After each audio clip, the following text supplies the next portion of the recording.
Coach, I'm going to be able to give you a scouting report. I'll be right there front and center watching the guys that you're going to be playing in that bowl game. I'll do my best. We got one of the guys coming on, too, a defensive end coming up at the top of the hour. Quisenberry. He's a San Diego Questenberry. He's a San Diego kid.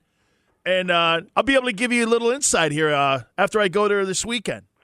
Well, I tell you, old number 45, Paul Quisenberry, is a heck of a football player. He's got a great motor. And last week, I spent all week kind of looking at all our games because I had a pretty good idea we'd probably be playing them. So I saw a lot of Paul, and I saw a lot of those guys on defense flying around making a lot of plays. I'm so impressed with what they do. They're fundamentally sound. They don't give up a lot of big plays. Dan, I broke down every film. I didn't see one down of man-to-man coverage. It's all cover 2, cover 4. Keep everything inside, keep everything in front of you. And that was amazing to me is to just not give up big plays and to play fundamentally sound. And you know what, Coach? I've heard every coach that has ever game planned against them.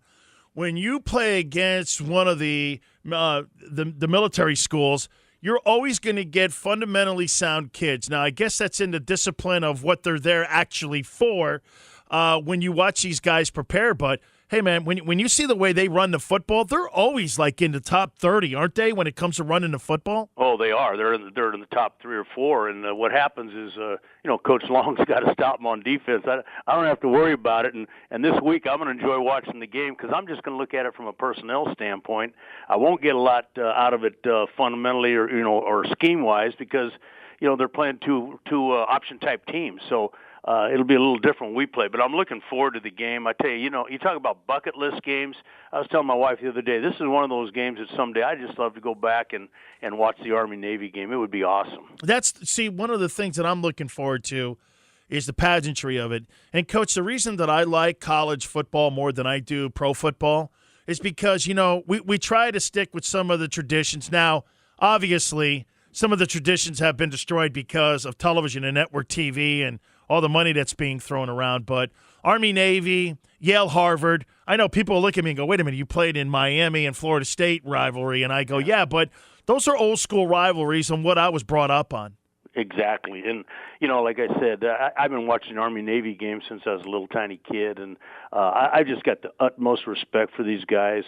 I've had an opportunity to coach against Army. I've had a coach against Air Force, and this is really the first time I'm getting an opportunity to coach against the Navy. So I've had an opportunity to coach against all 3 academies, and you got to be proud of those guys. They play so hard. They never give up. They never quit, and thank God they don't because they're protecting our country. Absolutely. Bob Toledo, OC Aztecs here on San Diego Sports Leader, the Mighty 1090. December 23rd is the Poinsettia Bowl versus that midshipman team. Coach, how important is the extra practice when you get invited to one of these bowl games? Well, Dan, you've been in bowl games, and what happens is we practice with the whole team for a little bit, and then about midway through practice, we let the seniors go in, and we work with all the young guys, and we start all over with fundamental type things, plays, and then we go 7-on-7 and individual pass rush.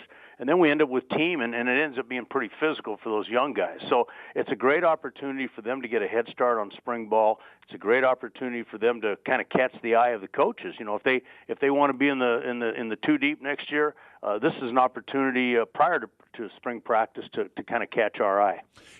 Coach, I enjoyed the bowl experience so much. I got a chance to go to oranges and fiestas and sugars and all that stuff, and it's nothing like it. My only problem was when I got there, I couldn't enjoy it that much because we were going through 2-a-days, and it was usually for a national title, so the coaches were on our ass all the time about it, and everybody else was enjoying it. But usually it's a great experience, isn't it, for teams to go, especially like when you go to a Rose Bowl or something like that. God, that must have been awesome. Yeah, it is, and I've been to I've been to several Rose Bowl games and coached in them, and I tell you what, there's nothing like it. I mean, the pageantry and the fun things you get to do as a team. You do work extremely hard, particularly the younger guys. They get beat up a little bit because you're trying to save the starters and the seniors for the game, but I think it's just a great opportunity. Not everybody gets that chance, and there are a lot of bowl games, but I tell you what, it's great to see these kids be rewarded for all the hard work that they put in.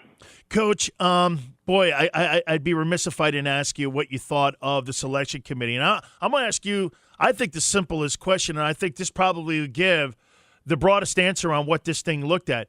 If the schools that were being considered were Oklahoma or Texas instead of BC or TCU and Baylor, would there be any debate on who the fourth team was? Well, I think by being Baylor and TCU, it made it easier for the committee because obviously they weren't going to leave out Alabama, they weren't going to leave out Oregon with what they've done, and of course Florida State. I mean, they're undefeated. It's pretty hard to leave out the past national champions. So when it got down to Ohio State playing as well as they did with their third quarterback, I kind of thought it was a no-brainer, and I felt bad for TCU and Baylor because they didn't have a championship game and they played each other, and it was just it was a shame that it had to come down that way. And as you know, I've talked about it before, Dan. I'm a proponent of a playoff system. I always have been, particularly after I lost to Miami and Florida State jumped ahead of me that year. But I just think it's got to be a minimum of 8 teams, and I don't know why it can't be 16. Like the 1AA has been doing for years, and they have a true national champion on the field. All the conference champions play. I just think it's got to get to that. It would be a realistic deal, and the money that you derive from it would be unbelievable. You'd be able to give every student athlete, men and women of all sports, probably $200 a month more in their scholarship to pay for a total scholarship. Coach, to me, it came down to a popularity contest, and I was thinking about if you can't put Baylor or TCU into that tournament, I look at our program. Man, we would have to play the AFC West as non-conference to get into something like that. I think there needs to be independent people and not just these people that have these affiliations to these conferences, because it's just going to be a popularity contest each and every single year. The 4 best teams, in my opinion, I guess it is, but at the end of the day, it came down to brands. Yeah, no, I'd have to agree with you. I'd agree wholeheartedly, and like I said, I still don't think it's enough teams, and if it does become a popularity contest, it's not right. You're supposed to pick the 4 best teams that are out there, and hopefully they did. Who knows? But I really feel bad for TCU and Baylor. Like I said, those are 2 teams. How does TCU go from 3rd to 6th? Yeah, I couldn't get and they were talking, Coach, about the pageantry, and that's what we were talking about in the history. Yeah. Didn't it make more sense for Oregon to take on Ohio State to keep the pure Pac-10 or Pac-12 and Big Ten, togetherness with that Rose Bowl, and then you would have had the at-large FSU at the Sugar Bowl? To me, that keeps the integrity of the history of the bowl games more so than just trying to collect cash on what teams make the best opponents at those particular sites. Well, you're right. Having grown up, a Pac-10 person, and of course I was there when it was the Pac-8. Now it's the Pac-12. But it was always the Big Ten against the Pac-10, and I think that would have been a great matchup, and it brings back some of the tradition and history of the game, and we're losing that, and that's the sad thing about these bowls and these playoff systems. Hey, Coach, go back on the recruiting trail. Good luck on the bowl. We'll talk next week. Thank you, Coach. Thank you, Dan.